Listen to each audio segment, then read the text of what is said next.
有一間屋咧已經出咗價，但未知得唔得。咁而家咧可以同大家講翻嗰間屋咧，我哋係嗰間屋係值幾多？你心中有數？冇諗住話12、13萬已經買到間好市正，Cool 都係個升幅都係有一定嘅。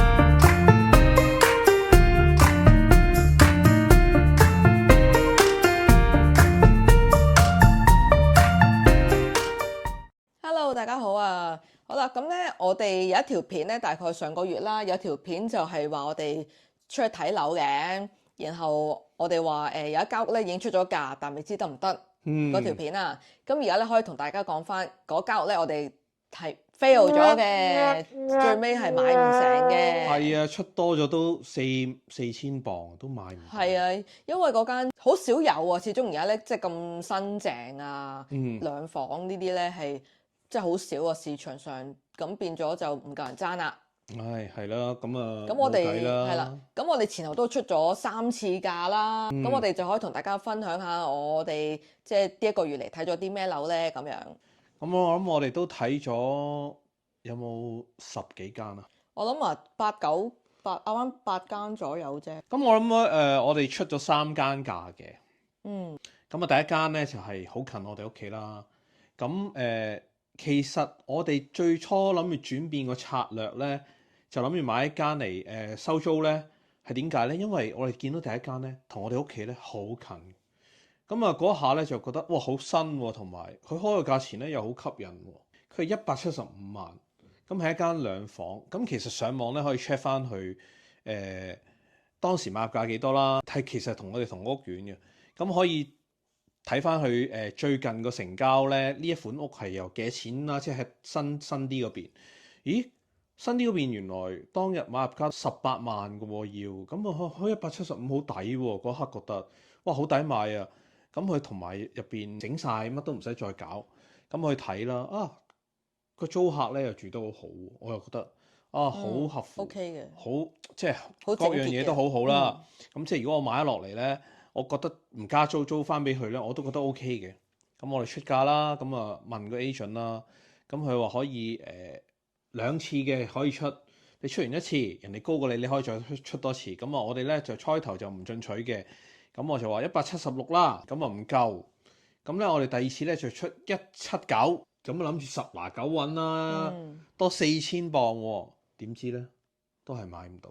咁嗰下咧就算啦，買唔到就冇計啦，唔啱緣分嘅話，咁啊有冇失望咧？嗰刻又冇嘅，因為始終佢係一間2房啦。咁如果呢個價錢咧，3房都好多選擇嘅，咁啊夠啲咯。咁我哋睇第二間咧，就喺條火車軌隔離嘅。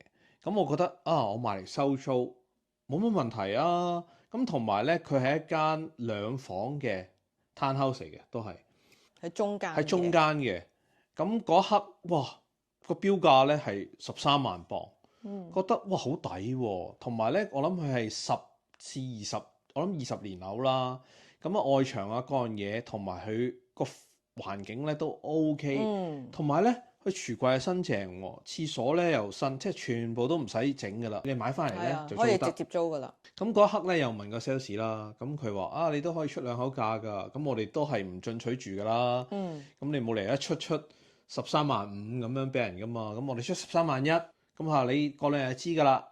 咁咧點知咧佢話都可以出2口價，點知咧佢講大話。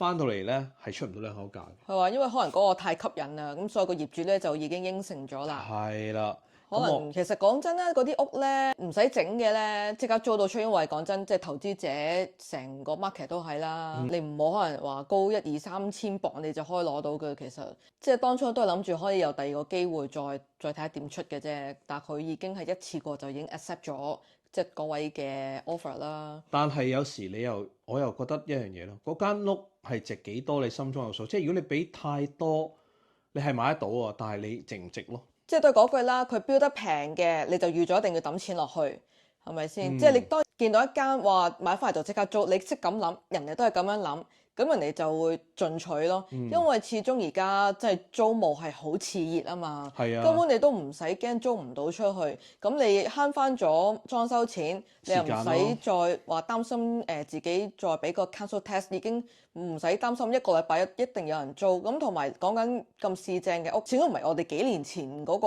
market 啦嘛，而家已經係即係冇諗住話12、13萬已經買到間好市正，唔會嘅而家。同埋而家又3月份啦，咁都係旺季啦。咁好似係啊3到5月都係旺季嚟嘅，咁其實都多人睇樓同埋賣樓嘅。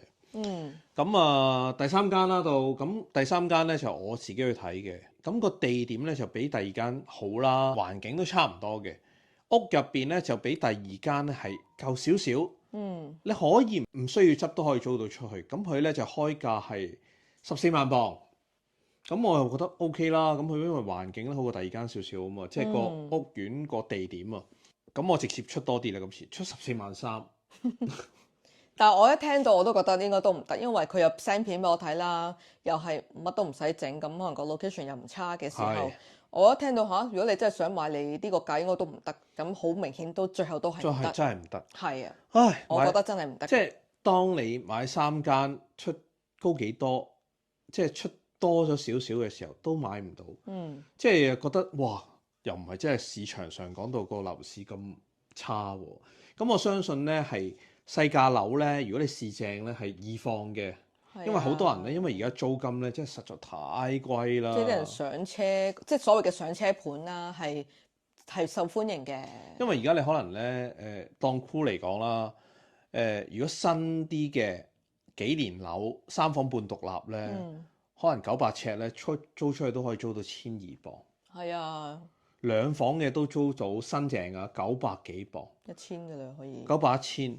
咁如果你舊少少嘅3房啦，可能都租到1000鎊。咁變相咗好誇張啊！即係咧好多如果你租屋嘅人咧，根本佢可能如果有少少錢，你去買，可能供個供款都仲平過你個租金。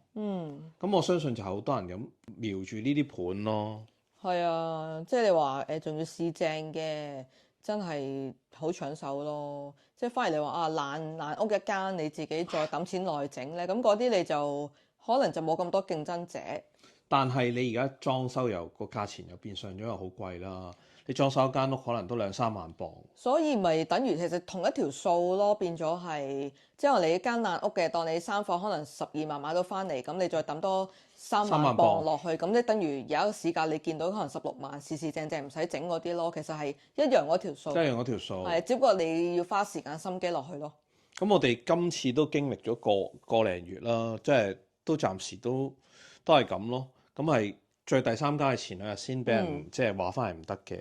係啊，咁都冇辦法啦，即係始終。咁又唔急嘅，咁又唔係話。所以如果你話嚟緊，即係有一間你真係好啱心水嘅咧，我覺得都可以進取翻少少嘅，我覺得。係啊，所以咧，如果大家本身可能住開細嘅間屋，又覺得啊好市正嘅喎，想換間大啲咧，其實你而家我覺得係時候咯，即係賣出去啊，因為真係好哇好旺啊！啲人直情個 agent 同阿 Y 咁講，哇我都冇時間啊，可能要今日約，下個禮拜先有得睇。睇下你本身交嘅價係幾多咯，咁即係始終你平價係容易放啦，不嬲都。係一定。咁佢本身可能你交到成30-40萬鎊嘅，咁又可能又會唔同啦，可能嗰個 market 就咁嗰個我哋即係我哋講緊係即係細價嗰方面啫。係啊。係啊。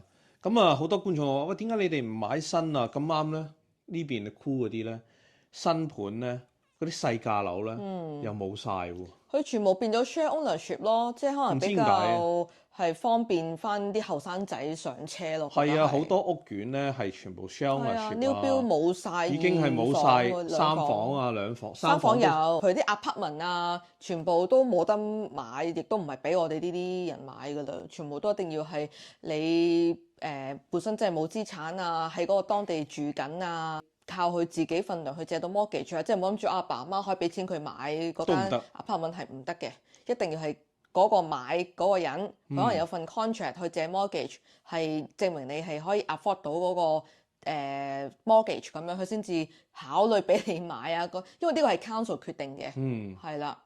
咁所以都冇得心急啦，咁啊唯有再睇下啦。如果一有消息啊，通知大家，update 翻大家啫。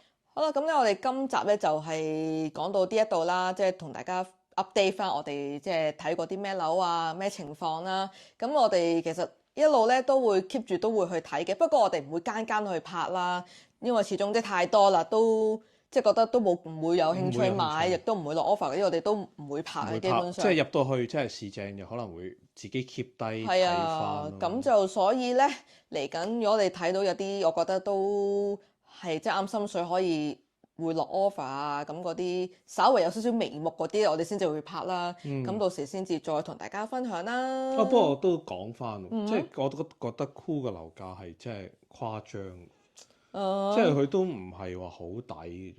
我覺得即係同可能某啲區，佢都係高過人哋某啲區。